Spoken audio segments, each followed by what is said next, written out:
Good morning! Basa na tayo ng ating KJP Bible guys. Pakisabayan ako nang matuto tayo sa Word of God. Today is September 7, 2022. Day 310 na natin. Mark chapter 13. Mark chapter 13, basa. And as he went out of the temple, one of his disciples said unto him, Master, see what manner of stones and what buildings are here. And Jesus answering said unto him, Seest thou these great buildings? There shall not be left one stone upon another that shall not be thrown down. And he sat upon the Mount of Olives over against the temple. Peter and James and John and Andrew asked him privately, Tell us, when shall these things be, and what shall be the sign when all these things shall be fulfilled? And Jesus answering them began to say, Take heed lest any man deceive you. For many shall come in my name, saying, I am Christ, and shall deceive many. And when ye shall hear of wars and rumors of wars, be ye not troubled, for such things must needs be, but the end shall not be yet. For nation shall rise against nation, and kingdom against kingdom, and there shall be earthquakes in divers places, and there shall be famines and troubles. These are the beginnings of sorrows. But take heed to yourselves, for they shall deliver you up to councils, and in the synagogues ye shall be beaten. And ye shall be brought before rulers and kings for my sake, for a testimony against them, and the gospel must first be published among all nations. But when they shall lead you and deliver you up, take no thought beforehand what ye shall speak, neither do ye premeditate. But whatsoever shall be given you in that hour, that speak ye, for it is not ye that speak, but the Holy Ghost. Now the brother shall betray the brother to death, and the father the son, and children shall rise up against their parents, and shall cause them to be put to death. And ye shall be hated of all men for my name's sake, but he that shall endure unto the end, the same shall be saved. But when ye shall see the abomination of desolation spoken of by Daniel the prophet standing where it ought not, let him that read it understand. Then let them that be in Judea flee to the mountains, and let him that is on the housetop not go down into the house, neither enter therein to take anything out of his house. And let him that is in the field not turn back again to take up his garment. But woe to them that are with child, and to them that give suck in those days. And pray ye that your flight be not in the winter. Verse 18 guys, And pray ye that your flight be not in the winter, for in those days shall be affliction such as was not from the beginning of the creation which God created unto this time, neither shall be. And except that the Lord has shortened those days, no flesh should be saved. But for the elect's sake, whom he had chosen, he had shortened these days. He had shortened the days.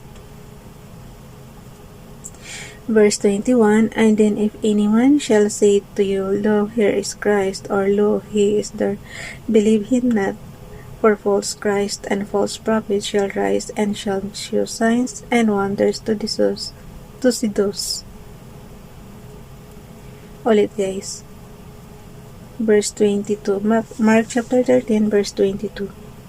For false Christ and false prophets shall rise, and shall show signs and wonders to seduce, if it were possible, even the elect. But take ye heed, behold, I have foretold you all things. But in those days after the tribulation, the sun shall be darkened, and the moon shall not give her light. And the stars, ang dilim nito guys, pag ganito.